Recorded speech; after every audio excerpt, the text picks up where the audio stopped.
कहानी की शुरुआत आसमान से हजारों किलोमीटर ऊपर बसी एक रहस्यमयी दुनिया से हुई, जहां पहुंचना ही मौत को दावत देने जैसा था। फिर भी कुछ सैनिक अपनी जान दांव पर लगाकर वहां तक जा पहुंचे, लेकिन अगले ही पल उनका सामना उस दुनिया के सबसे खतरनाक और विशाल राक्षस से हो गया। जैक ने उसकी आहट महसूस की और तुरंत पानी में सिर डुबोकर छिप गया। तभी उसके सामने एक विशालकाय पैर दिखाई दिया, जिससे पास खड़ी भेड़ें डरकर भागने लगी। तभी राक्षस ने एक भेड़ को पकड़कर कच्चा ही निगल लिया। ये खौफनाक नजारा देखकर जैक बुरी तरह घबरा गया। उधर पेड़ के पीछे छिपा एक सैनिक पीछे मुड़कर राक्षस को देखने लगा, लेकिन तभी राक्षस ने नाक सिकोड़कर उसकी गंध पहचान ली। डर के मारे सैनिक फिर से पेड़ के पीछे छुप गया, पर राक्षस बड़े बड़े कदमों से उसकी ओर बढ़ने लगा। सांस रोके खड़ा सैनिक अब खुद को नहीं रोक पाया और अचानक भागने लगा, लेकिन अब बहुत देर हो चुकी थी। वो राक्षस की नजर में आ चुका था। उसने बिना वक्त गवाए पूरा पेड़ जड़ से उखाड़कर फेंक दिया। सैनिक जान बचाकर भागने लगा, पर उसकी छोटी टांगें उस राक्षस की लंबी टांगों के सामने टिक नहीं पाई। राक्षस ने तेजी से कदम बढ़ाए और एक ही वार में उसे बेहोश कर दिया। पहली बार इंसान को देखकर वह उसके पास झुका और गौर से देखने लगा। जैसे ही वह उसे उठाकर ले जाने वाला था, उसी वक्त कप्तान तलवार लेकर उसकी ओर दौड़ पड़ा और पूरी ताकत से तलवार राक्षस की एड़ी में घोंप दी। दर्द से तिल मिलाकर राक्षस पीछे मुड़ा, लेकिन अगले ही पल उसने हल्का सा पैर मारकर कप्तान को दूर फेंक दिया। फिर उसने अपने पैर में फंसी तलवार निकाली और दोनों सैनिकों को उठाकर खाने के लिए ले गया। दूर खड़ा जैक ये सब देख रहा था। उसी पल उसे एहसास हुआ कि वह यहाँ आकर कितनी बड़ी गलती कर चुका है। दरअसल कुछ समय पहले जैक को एक पादरी की मदद से कई जादुई बीज मिले थे, लेकिन जैसे ही उसकी गर्लफ्रेंड जो एक राजकुमारी थी जब जैक से मिलने आई, तभी उन बीजों में से एक बीज पानी के संपर्क में आते ही तेजी से बढ़ने लगा, जिससे अचानक पूरा लकड़ी का घर जोर जोर से हिलने लगा और नीचे से अजीब डरावनी आवाजें आने लगी। दोनों डर के मारे वहां से हिल भी नहीं सके और तभी अचानक जमीन फट गई और एक विशाल बेल घर को चीरते हुए आसमान की ओर बढ़ गई। ये देखकर राजकुमारी तुरंत भागने की कोशिश करने लगी, लेकिन तभी एक मेज उसके ऊपर गिर गई। जैक उसे बचाने के लिए आगे बढ़ा, लेकिन तभी बेलों ने उसे उछालकर घर से बाहर फेंक दिया। उसी पल एक लकड़ी का दरवाजा अचानक खुल गया और राजकुमारी को एक रास्ता दिखाई दिया, लेकिन जैसे ही वह बाहर भागने लगी, उसी समय बेल ने अचानक दरवाजा बंद कर दिया। राजकुमारी दरवाजा खोलने की कोशिश करने लगी, लेकिन दरवाजा जरा भी नहीं हिला। यह देखकर जैक ने बेलों को काटने के लिए तुरंत एक कुल्हाड़ी उठा ली, लेकिन तभी अचानक पूरा घर जड़ों समेत उखड़कर आसमान की तरफ बढ़ने लगा। ठीक आखिरी पल में जैक ने छलांग लगाकर किनारे को पकड़ लिया, लेकिन बेलें इतनी तेजी से बढ़ रही थी कि कुछ ही सेकंड में घर हजारों मीटर ऊपर पहुंच गया। जैक पूरी ताकत से कुल्हाड़ी चलाकर बेल को काटने लगा। जैसे ही बेल टूटी, राजकुमारी ने तुरंत दरवाजा खोल दिया, लेकिन अगले ही पल उसके पैरों के नीचे की लकड़ी टूट गई और हाथ पकड़ने के बावजूद वह 10,000 मीटर की ऊंचाई से नीचे गिरने लगा। जैक जादुई बैलों से फिसलते हुए जमीन की ओर बढ़ने लगा, लेकिन रास्ते में बेलों ने उसकी स्पीड को थोड़ा कम कर दिया और आखिरकार वह जमीन पर गिरकर बेहोश हो गया। लेकिन राजकुमारी की किस्मत इतनी अच्छी नहीं थी, क्योंकि बेल उसे अपने साथ आसमान के दूसरी तरफ ले गई। अगली सुबह जैक घबराकर जागा और देखा कि सामने राजा खड़ा था, जो राजकुमारी को ढूंढ रहा था। यह देखकर जैक के होश उड़ गए और मजबूरी में उसने पूरी बात राजा को बता दी। जब जैक ने आसमान की ओर इशारा किया, तभी सबने देखा कि एक विशाल बेल सीधी आसमान को चीरती हुई ऊपर जा रही थी। जैसे ही राजा को सच्चाई का पता चला, उसने बिना एक पल गवाए सैनिकों की एक टुकड़ी जैक के साथ राजकुमारी को बचाने के लिए भेज दी। जल्द ही सब लोग उस बेल के सहारे ऊपर चढ़ते हुए बादलों के पार पहुंच गए। फिर कप्तान ने आगे बढ़कर एक तरफ से दूसरी तरफ स्लाइड करना शुरू किया, क्योंकि राजकुमारी तक पहुंचने का यही एक रास्ता था। मजबूरी में जैक ने अपनी बेल्ट उतारकर खुद को तैयार कर लिया, लेकिन जैसे ही वो आगे बढ़ने की सोच ही रहा था, तभी पास खड़े घुंघराले बालों वाले आदमी ने उसे जोर से लात मारकर आगे धकेल दिया। इतनी ऊंचाई देखते ही जैक की हालत खराब हो गई और बीच रास्ते में स्लाइड करते वक्त उसके हाथ अचानक छूट गए और वो सीधे नीचे जा गिरा। लेकिन किस्मत से बीच रास्ते में बेलों ने उसे थाम लिया। होश में आते ही वह बिना रुके फिर से ऊपर चढ़ने लगा। ऊंचाई पर पहुंचते ही मौसम पूरी तरह बिगड़ गया। चारों तरफ तेज तूफान और कड़कती बिजली थी। तभी अचानक एक झटकेदार बिजली सीधे एक सैनिक पर गिर गई, जिससे वह फिसल गया और बाकी सैनिक उससे टकराकर नीचे गिरने लगे। लेकिन आखिरी पल में एक सैनिक ने रस्सी को मजबूती से पकड़ लिया, जिसकी वजह से बाकी लोगों की जान किसी तरह बच गई। लेकिन जो सैनिक नीचे गिरे थे, वे अब हवा में लटके हुए थे। अगर उन्हें तुरंत ऊपर नहीं खींचा गया तो पूरी टीम खतरे में आ सकती है। तभी रेडरिक पास खड़े उसके साथी से बोला कि रस्सी काट दो। उस आदमी को यह आइडिया अच्छा लगा और उसने तुरंत अपने पैर से छुपा हुआ चाकू निकाल लिया। नीचे लटके सैनिक ऐसा न करने के लिए गिड़गिड़ाने लगे, लेकिन उसने बिना दया दिखाए रस्सी काट दी और लटके सैनिक 10,000 फीट की ऊंचाई से नीचे जा गिरे। किसी तरह बाकी बचे सैनिक ऊपर तक पहुंच गए और तब तक सुबह भी हो चुकी थी। जैक ने जैसे ही पीछे मुड़कर देखा, वह पूरी तरह हैरान रह गया, क्योंकि बादलों के ऊपर एक विशाल दुनिया मौजूद थी और यह नजारा देखकर सब लोग उस तरफ बढ़ने लगे। तभी कप्तान को जमीन पर ताजे पैरों के निशान दिखाई दिए, जिससे उसने अंदाजा लगाया कि राजकुमारी नीचे नहीं उतरी बल्कि यहीं कहीं है। और जब सब लोग गुफा से बाहर निकले, तभी सामने का नजारा देखकर कप्तान दंग रह गया, क्योंकि ये दुनिया उम्मीद से कहीं ज्यादा विशाल थी। थी। सभी लोग आगे बढ़ते हुए इलाके की जांच करने लगे। तभी उनकी नजर पेड़ों की टहनियों पर पड़ी। उन्हें वहां राजकुमारी के छोड़े हुए निशान मिले। उसी दौरान जैक को जमीन पर वही किताब भी मिल गई जो उसने राजकुमारी को दी थी। तभी उनकी नजर टूटी हुई टहनियों पर पड़ी और इसी से उन्हें अंदाजा हो गया कि राजकुमारी को कोई खतरनाक जीव उठाकर ले गया है। इसके बाद सभी लोग दो टीमों में बंट गए और अलग अलग दिशा में राजकुमारी को ढूंढने निकल पड़े। रास्ते में जैक और उसके साथी एक नदी के पास पहुंचे जहां उन्हें मोटी ताजी भेड़ों का झुंड दिखाई दिया। कई दिनों से भूखे होने की वजह से उन्होंने एक भेड़ को पकाने का सोचा, लेकिन जैसे ही वे भेड़ पकड़ने की कोशिश करने लगे तभी गलती से पास में लगा हुआ जाल एक्टिव हो गया।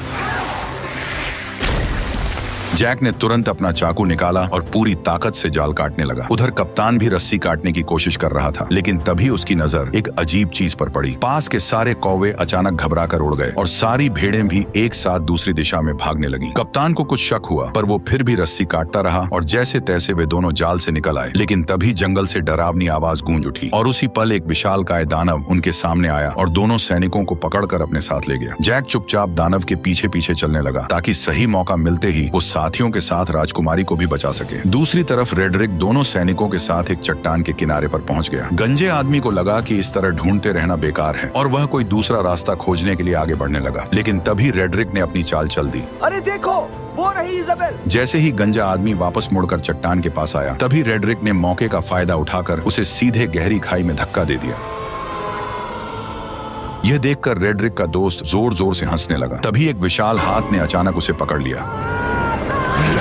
ठीक उसी पल पीछे से एक और पहाड़ जितना बड़ा दानव उसके सामने आ गया। रेडरिक डर के मारे वहीं जमीन पर गिर पड़ा और जल्दी जल्दी अपने बैग में कुछ ढूंढने लगा। लेकिन जैसे ही दानव उसे पकड़ने के लिए हाथ बढ़ाने लगा, ठीक उसी पल रेडरिक ने एक चमकता हुआ ताज बाहर निकाल लिया। ताज को देखते ही दानव वहीं रुक गए, मानो किसी अदृश्य ताकत ने उन्हें जकड़ लिया हो। दरअसल ये एक जादुई ताज था। जिसके हाथ में भी ये शक्तिशाली ताज होता, दानव उसकी हर बात मानने को मजबूर हो जाते। उधर जैक दानव का पीछा करते करते उनके ठिकाने तक पहुंच गया और वहां का नजारा देखकर वह हैरान रह गया, क्योंकि चारों तरफ खूबसूरत झरने और ऊंचे ऊंचे पहाड़ थे जो किसी स्वर्ग से कम नहीं लग रहे थे। वहीं पर दो सिर वाला दानव राजकुमारी को एक पिंजरे में कैद किए हुए था। फिर वह उसे बाकी दानवों के पास ले गया जहां सारे दानव इकट्ठा होकर उसकी तरफ देखने लगे। तभी वो दानव भी लौट आया जिसने कप्तान और उस मोटे सैनिक को पकड़ा था। उसने उन दोनों को लाकर पिंजरे के पास फेंक दिया। यह देखकर दो सिर वाले दानव को शक हुआ कि शायद और भी इंसान यहाँ मौजूद हैं। इसलिए उसने जमीन पर पड़े एक मोटे सैनिक को पकड़ लिया और उसकी गर्दन मरोड़कर उसे जिंदा ही निगल लिया। इसके बाद दानव ने उसके कवच को बाहर थूक दिया, पर जैसे ही वो दानव कप्तान को धमकी देने लगा कि वह राजकुमारी को भी खा जाएगा, तभी पास से एक आवाज आई जिसने सबका ध्यान अपनी तरफ खींच लिया। दरअसल वो आवाज किसी और की नहीं बल्कि उसी गद्दार रेडरिक की थी। उसके सिर पर पहने ताज को देखते ही बाकी सभी दानव तुरंत घुटनों के बल झुक गए और उसी पल उसका असली प्लान सबके सामने आ गया। वह सीधे दो सिर वाले दानव के सामने गया और उसे घुटनों पर आने का हुक्म दिया। उसके सिर पर ताज देखकर दो सिर वाला दानव मजबूरी में झुक गया और फिर रेडरिक उसके चेहरे पर पैर रखकर धीरे धीरे चलते हुए सिंहासन की ओर बढ़ गया और उसी पल से रेडरिक दानवों की दुनिया का नया राजा बन गया। उसने इंसानों पर हमला कर पूरी दुनिया जीतने का ऐलान कर दिया। उसकी बातें सुनकर दानव सेना बहुत ज्यादा खुश हो गई, पर दो सिर वाले दानव के दिमाग में कुछ और ही चल रहा था। उधर दानव ने कप्तान को पकाने के लिए उठाकर सीधे चिपचिपे आटे पर फेंक दिया। वह जितना छटपटाया उतना ही उसमें फंसता चला गया। तभी दानव आगे बढ़ा और उसने कप्तान के ऊपर मुट्ठी भर आटा पटक दिया। इसके बाद दानव ने बड़ी ही घिनौनी हरकत की।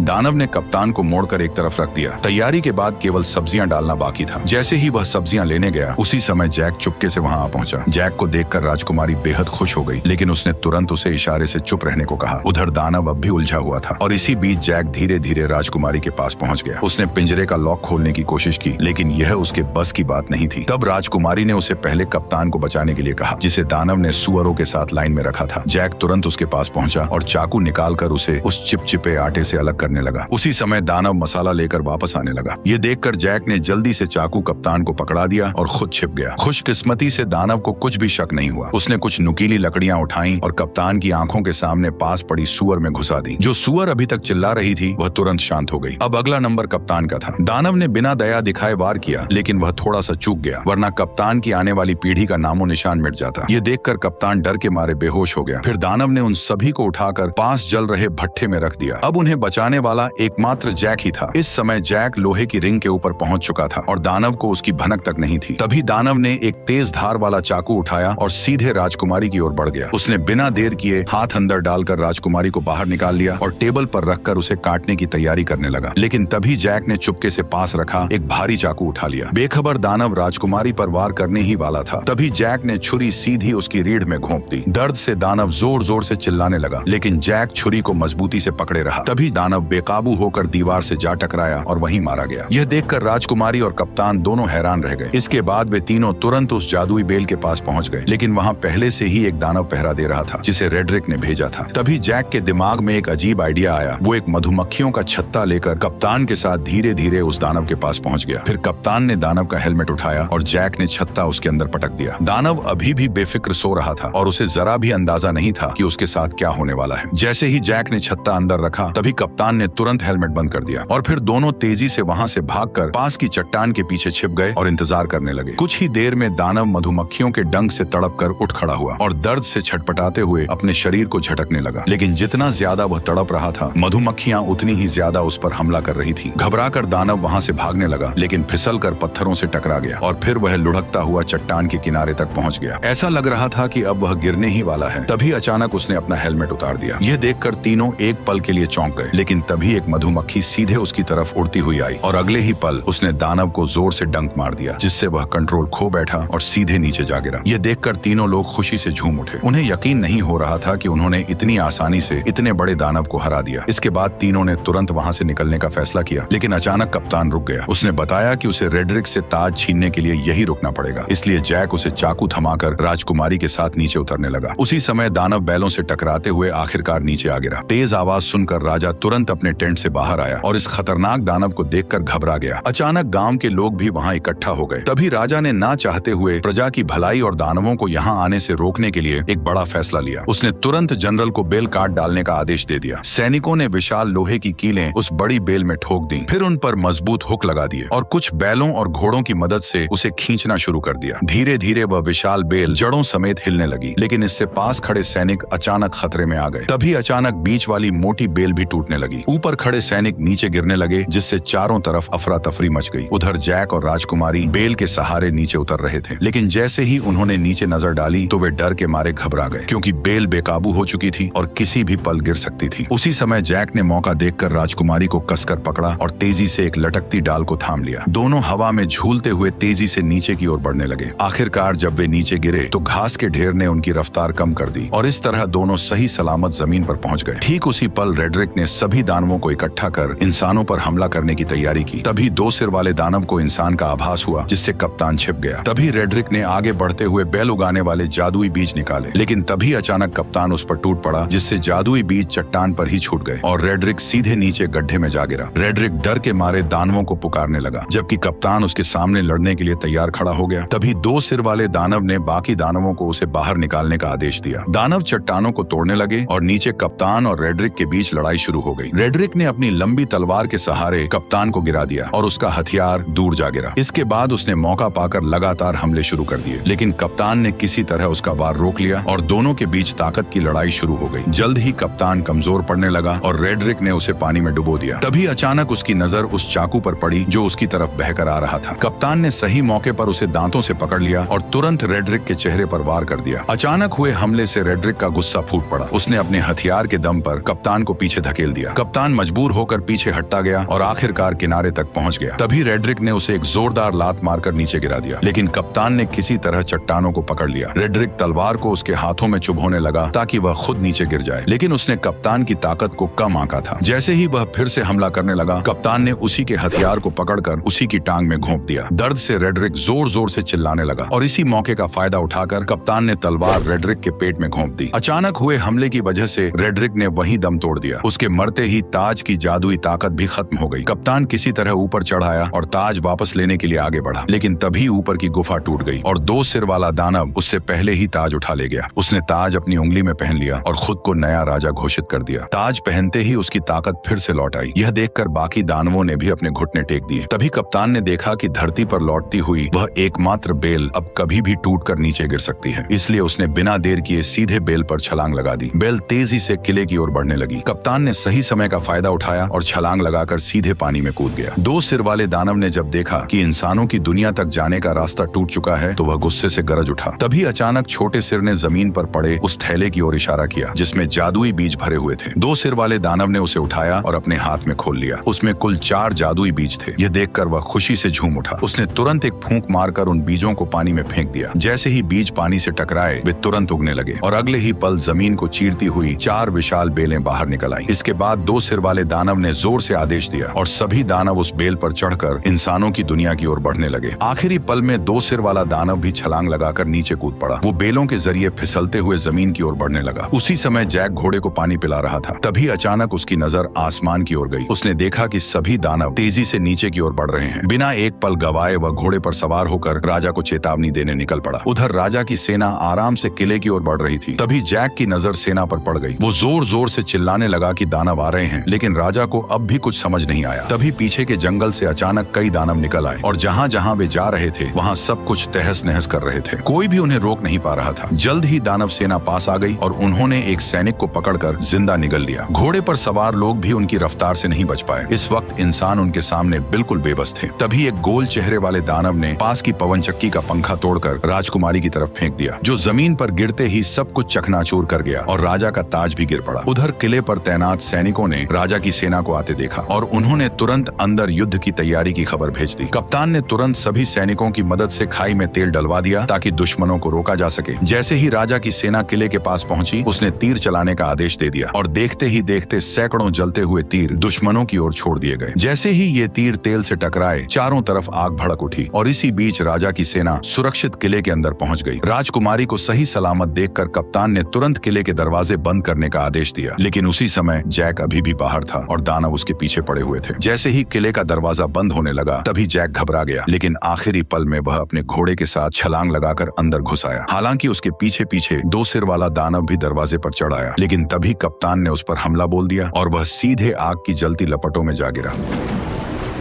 जल्द ही आग ने उसे पूरी तरह घेर लिया, लेकिन हैरानी की बात यह थी कि उसके अपने लोग भी उसे बचाने नहीं आए, बल्कि बस खड़े खड़े उसे जलते हुए देखते रहे। उधर लोग अभी आपस में बात ही कर रहे थे कि अचानक आसमान से एक बड़ा लोहे का घंटा तेजी से किले की ओर आया। उसने दीवार को ध्वस्त कर दिया और सीधे नीचे जा गिरा। इससे पहले कि कोई कुछ समझ पाता, अचानक युद्ध का बिगुल बज उठा। तभी 2 बड़े लोहे के हुक किले के दरवाजे की तरफ फेंके गए, जिन्हें दानव मजबूती से खींचने लगे। तभी इंसानों और दानवों के बीच खींचतान शुरू हो गई। असल में यह सब गोल चेहरे वाले दानव का प्लान था, जिसने और ज्यादा दानवों को बुलाकर किले के दरवाजे को तोड़ने का आदेश दिया। अंदर का माहौल पूरी तरह अफरा तफरी में बदल गया। राजकुमारी जैक को लेकर किले के अंदर की तरफ भागी। उधर बूढ़े राजा ने सभी सैनिकों को आदेश दिया कि वे दानवों को रोकने के लिए क्रॉसबो का इस्तेमाल करें। जल्द ही और भी दानव आ गए और उन्होंने पूरी ताकत से खींचना शुरू कर दिया। तभी कप्तान के आदेश पर सैनिकों ने कई सारे क्रॉसबो छोड़ दिए, जो सीधे लकड़ी के दरवाजे पर जा लगे। सटीक निशाना लगते ही सैनिक तुरंत क्रॉसबो गाड़ियों को पीछे खींचने लगे। किले की सेना टुकड़ियों में बट गई और राजा भी मदद के लिए आ गया। वो कप्तान से दानवों की कमजोरी पूछ ही रहा था कि तभी आसमान से एक जलता हुआ पेड़ गिरा, जिसने सैनिकों को अलग अलग बिखेर दिया।